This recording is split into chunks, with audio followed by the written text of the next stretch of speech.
আজ একটু বিকেলবেলাতে রেডি হয়ে বেরিয়েছিলাম, যাব একটু ওই বারুইপুরে। তার আগে যাব একটু সোনার দোকানে। সোনার যা দাম, ধারে বারে তো যেতেই পারি না, দেখি একটু ঘুরে আসি, কিছু যদি কিনতে পারি দাম শুনে। তো যাই হোক, এখন বেরিয়ে তো পড়লাম। তো তারপর চলে আসলাম সোনার দোকানে। এখানে এসে আর কি দাঁড়িয়ে তো দেখলাম না, যতই দাম বাড়ুক লোকের ভিড় ঠিক সোনার দোকানে থাকেই গো। দেখো, তারপর আমি চলে আসলাম।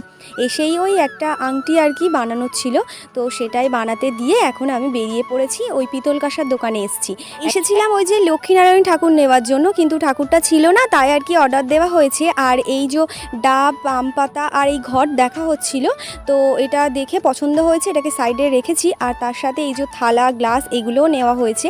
নেওয়া হওয়ার পরে এখন আমি এসছি পাখির খাঁচা কিনতে।